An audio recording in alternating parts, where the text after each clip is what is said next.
البدع والأهواء، أهل البدع العقائدية وأهل البدع السياسية. نقول بيننا وبينكم السلف، بيننا وبينكم الكتب، كان فيقول البدع بيننا وبينكم. Akan diringkas di dalam masalah metode-metode untuk memahami usul-usul prinsip-prinsip belajar, terutama ilmu tafsir, adalah sebagai berikut. Al-Quranul Karim. Inti pembahasannya apa itu? Untuk kita ketahui, mata nazalal Qur'anu 'alan Nabiyyi sallallahu alaihi wasallam, yaitu kapankah Al-Qur'an turun kepada Nabi sallallahu alaihi wasallam? Wa man nazala bihi alaihi minal malaikah, dan siapakah malaikat yang turun membawanya? Ini inti yang dibahas di dalam kitab usul tafsir. Yang kedua, awwalu ma nazala minal Qur'an, yaitu apa yang pertama kali turun dari Al-Qur'an. Yang ketiga, nuzulul Qur'an ala nau'ain sababiyyin wa ibtida'i. Turunnya Al-Qur'an itu ada dua bentuk. Bentuk pertama adalah ada sebabnya. Maksudnya ada sebabnya adalah sebab khusus. Yang kedua adalah secara permulaan langsung dia turun tanpa ada sebab. Maksudnya adalah tanpa sebab khusus. Karena segala sesuatu pasti ada sebabnya. Cuma ada yang kita ketahui, ada yang tidak kita ketahui. Sebab secara umum adalah Allah ingin kasih hidayah dan Allah Ta'ala ingin membimbing para hamba. Ini pun sebab. Kemudian yang keempat, Al-Qur'anu Makkiyun wa Madani. Al-Quran terbagi dua, yaitu yang turun di periode Makkah, sama saja dia itu memang turunnya ketika Rasulullah di Makkah atau ketika Rasulullah sedang keluar dari Makkah. Yang penting masa periode Makkah, yaitu selama 13 tahun pertama itu. Atau yang kedua adalah Madani, sama saja dia turun di Madinah ataukah turun kepada Rasulullah ketika Rasulullah sedang di luar Madinah. Yang penting adalah di 10 tahun terakhir itu. Wa bayanul hikmati min nuzulihi mufarraqah. Dan isi kitab usul tafsir adalah penjelasan apa hikmah diturunkannya Al-Quran secara secara berkala, secara berangsur-angsur, secara terpisah-pisah, tidak seperti Taurat, tidak seperti Injil. Wa tartibul Quran juga menjelaskan wa tartibil Quran tentang bagaimana penyusunan Al-Quran. Yang kelima, kitabatul Quran, yaitu tentang sejarah penulisan Al-Quran, wahibdih, dan sejarah dihafalkannya Al-Quran fi ahdin Nabi sallallahu alaihi wasallam, pada zaman Nabi SAW. Kalau hifat artinya hafalan, kalau hifat artinya penjagaan, penjagaan, dan semuanya mungkin. Yang keenam, jam'ul Quran fi ahdi Abi Bakar wa Utsman radhiyallahu anhuma. Dikumpulkannya Al-Quran pada masa Abu Bakar radhiyallahu anhu dan Umar dan Utsman radhiyallahu anhuma. Umar tidak mengumpulkan lagi karena sudah terkumpul di zaman Abu Bakar. Nah, nanti di zaman Utsman disatukan lagi dengan dengan bahasa Quraisy. Kenapa? Karena hampir terjadi perpecahan besar di antara Di antara para tabi'in. Masing-masing mengatakan bacaankulah yang betul, yang lain mengatakan enggak, bacaankulah yang betul. Ketika kaum muslimin sedang perang di Azerbaijan. Baik. Kemudian di dalam ilmu tafsirnya sendiri, tadi ilmu Quran secara khusus, adapun dalam ilmu tafsirnya sendiri apa aja yang dibahas? Yaitu makna at-tafsir lughatan wastilaha. Makna tafsir secara bahasa dan secara istilah. Wa bayanu hukmihi wal ghardi minhu.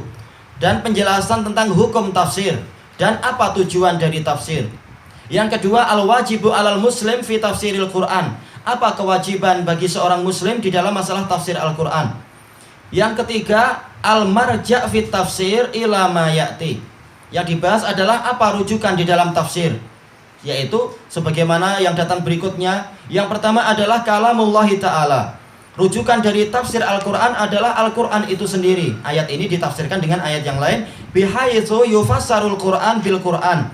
Yang mana Al-Quran ditafsirkan dengan Al-Quran. Tapi yang mampu menjalankan ini bukan semua orang tentunya. Orang yang memang bekalnya cukup untuk tahu keterkaitan suatu ayat dengan ayat yang lain.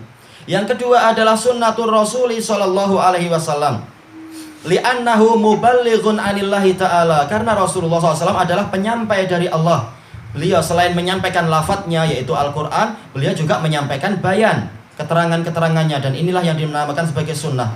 Wa huwa a'lamun nasi bimuradillahi ta'ala fi kitabillah. Beliau adalah orang yang paling tahu tentang apa yang Allah Ta'ala inginkan di dalam kitabullah. Kemudian Yang ketiga, sumber rujukan kita adalah kalamus sahabati radhiyallahu anhum. La siyama dzawul ilmi minhum. Ucapan para sahabat radhiyallahu anhum, terutama para ahli ilmunya. Bukan berarti ada sahabat yang bodoh, enggak seperti itu. Tapi apa? Jelas sahabat bertingkat-tingkat. Jelas tidak sama antara Abu Bakar, Umar dan Khulafaur Rasyidin dengan apa? Misalkan Uyainah bin Hizn atau siapa satunya lagi yaitu Aqra' bin Habis. Jelas kualitinya jauh sekali. Walaupun yang ini juga dapat keutamaan sebagai sahabat.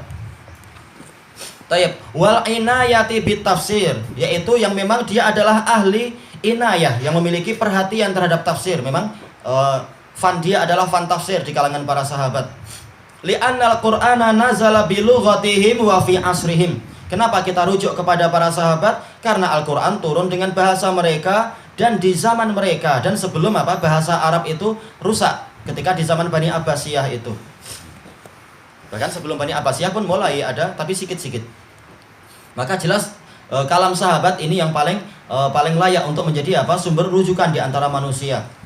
Rasulullah beliau dapat wahyu dari Allah.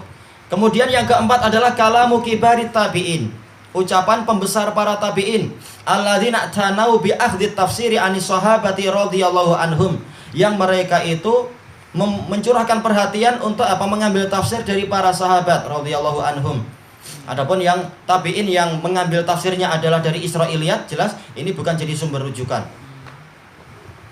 Kemudian yang kelima adalah ma taqtadihil kalimat minal ma'ani syar'iyyah, yaitu sumber rujukannya adalah apa yang dituntut oleh kalimat-kalimat itu sendiri.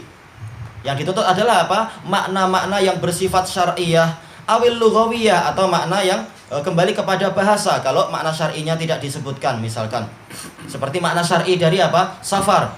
Wa in kuntum wa in kuntum marda au ala safar. Ini enggak disebutkan di dalam definisi syariat dari Rasulullah dan para sahabat apa definisi safar. Nah, kita enggak tahu itu. Maka kembali kepada makna bahasa atau kembali kepada urufnya masyarakat.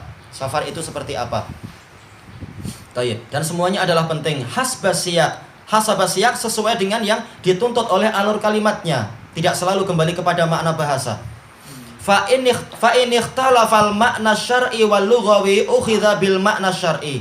Kalau terjadi perselisihan antara makna syar'i dan lughawi, maka yang diambil adalah makna syar'i. Jelas. Kenapa? Karena Allah Ta'ala menurunkan Al-Quran dengan bahasa syariat dan sebagai syariat, bukan sekadar dengan bahasa Arab semata. Makanya kalau dikatakan apa itu masalah wudu, Rasulullah SAW bersabda, apa itu? La tuqbalu sholatun illa bidunil wudu. Tidak diterima sholat tanpa adanya wudu. Maksudnya wudu adalah ma'ruf. Sejak dari apa? Sejak dari niat, kemudian tamatmat, yaitu apa itu tamatmat? Berkumur-kumur sampai mencuci kaki. Bukan wudu dari apa? Bahasa dari makna lughawi, dari wado'ah, yaitu apa? Kebersihan wajah dan kecemerlangan wajah. Berarti kalau kita pakai make up, ini sudah wudu. Enggak. Kembali kepada makna syar'inya. Illa bidalilin yurajjihul makna lughawi, kecuali dengan dalil yang menguatkan makna lughawi, seperti masalah sholat itu. Ketika apa? Bukan sholat dalam kehidupan sehari-hari, tapi tentang masalah orang yang puasa tetapi ada jemputan untuk walimah. Maka Rasulullah menyuruh untuk apa? Fa'ajibhu, maka penuhi panggilan tadi. Fa in sya'a falyat'am wa in sya'a falyusolli. Maka kalau fa in sya'a falyat'am wa in sya'a falyasum wal yusolli. Barang siapa dia mau, boleh dia makan, yaitu dia batalkan puasanya. Barang siapa dia mau, maka tetap dia datang dan dia makan. Tapi apa? Hendaknya dia mendoakan kebaikan untuk orang yang walimah. Bukan maksudnya sholat di situ, tapi apa? Mendoakan kebaikan. Nah, ini kembali kepada makna lughawi. Tayyib. Kemudian yang keempat yang akan dipelajari dalam tafsir adalah anwa'ul ikhtilaf al-waridi fit tafsiril ma'thur. Jenis-jenis perselisihan yang datang di dalam tafsir yang ada sanad-sanadnya dan bagaimana cara merojihkan. Kemudian yang kelima yang akan dibahas adalah tarjumatul Quran, penerjemahan Al-Quran. Ta'rifuha, apa definisi terjemah Al-Quran, wa anwa'uha, dan jenis-jenisnya, wa hukmu kulli nau', dan hukum dari setiap jenisnya. Tayyib, kelanjutannya besok insyaallah, wallahu ta'ala a'lam.